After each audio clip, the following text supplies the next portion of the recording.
हे दोस्तों, हमारा नोज जिसे हिंदी में नाक कहते हैं, वो हमारे शरीर का मुख्य अंग है, जिसकी मदद से हम किसी भी चीज की खुशबू या गंध को महसूस कर सकते हैं। और ये हमारे शरीर के रेस्पिरेटरी सिस्टम यानी श्वसन प्रणाली का हिस्सा होता है। हमारे शरीर में हवा का आना जाना नाक के द्वारा ही होता है। और जब ये हवा नाक के ऑल्फैक्टरी सिस्टम यानी सूंघने वाले सिस्टम से गुजरती है, तो नर्व सेल्स मस्तिष्क को संकेत देते हैं, जिससे मस्तिष्क उस सुगंध को पहचानता है। नाक की संरचना का बाहर का हिस्सा गाल की हड्डियों के बीच एक छेद के माध्यम से बाहर निकलता है, जिसमें दो नॉस्ट्रिल्स यानी दो नथुने होते हैं, जिन्हें एक बैरियर द्वारा विभाजित किया जाता है, जिसे सेप्टम कहते हैं।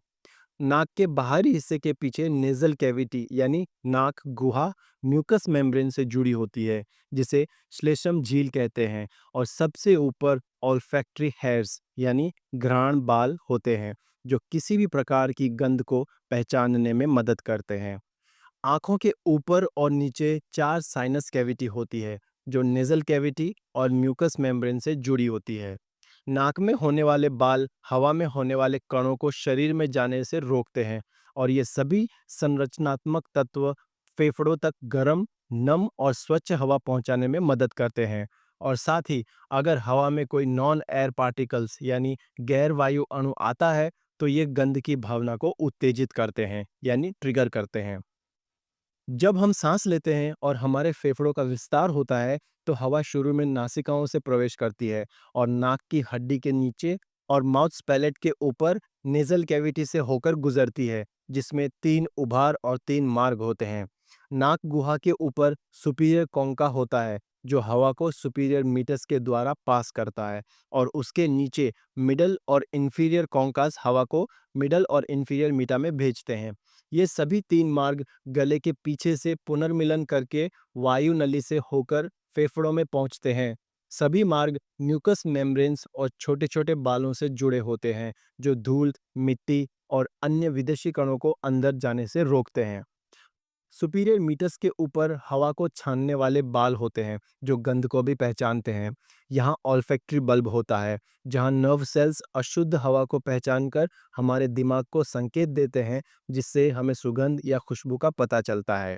जब किसी भी प्रकार की गंध महसूस होती है, तो ये हमारे शरीर के लिए एक चेतावनी के रूप में काम करता है। ऐसे कई तरह की भिन्न गंध का संकेत हमारे दिमाग तक पहुंचाता है, और इसी की वजह से हमें पता चलता है कि खाना खराब हो गया है या नहीं, या कहीं धुआं या आग से खतरा है या नहीं, जिसे भांपकर हम आवश्यक कार्रवाई कर सकते हैं। अब जानते हैं how the sense of smell works. मुख्य नाक गुहा के माध्यम से 3 मार्ग हवा के प्रवाह को साझा करते हैं, लेकिन सुपीरियर मीटस में ही हवा की गंध को समझने वाले बाल और कोशिकाएं होती है। हवा नासिका मार्ग यानी नेजल पैसेज से काफी तेजी से गुजरती है, जिसकी वजह से गंध अच्छे से सेंस नहीं हो पाती है।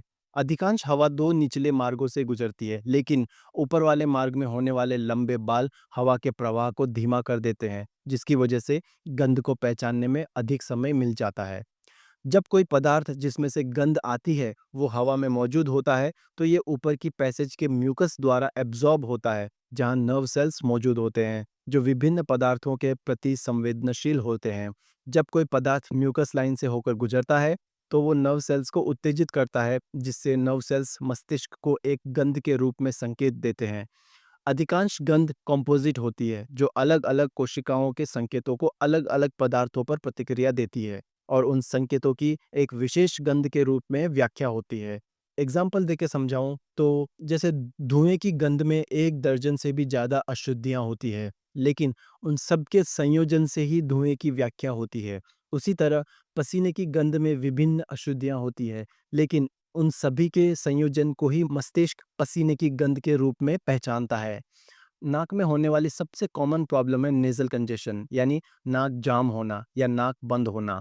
नाक बंद बहुत से कारणों से होती है, जैसे सर्दी, जुकाम, एलर्जी या पर्यावरण में होने वाले कण, जिसके कारण नाक में सूजन आ जाती है और हमें सांस लेने में दिक्कत होने लगती है।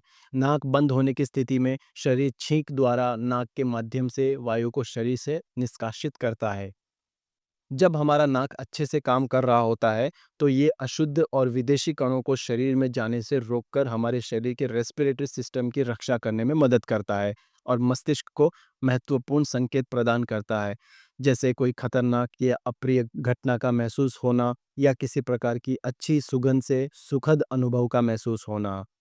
जब सर्दी जुकाम की वजह से हमारा नाक अच्छे से काम नहीं करता है, तो किसी भी गंध का महसूस ना होना और हवा को छानना और नम करने जैसे काम का महत्व हमें महसूस होता है। इस तरह हमारा नाक हमारे शरीर में शुद्ध हवा का स्थानांतरण करता है, जिससे शरीर को जरूरी वायु मिलती रहती है और हमारा शरीर अच्छे से काम करता रहता है। तो दोस्तों, इस वीडियो में मैंने आपको हमारा नाक कैसे काम करता है इसके बारे में आसान तरीके से बताया है।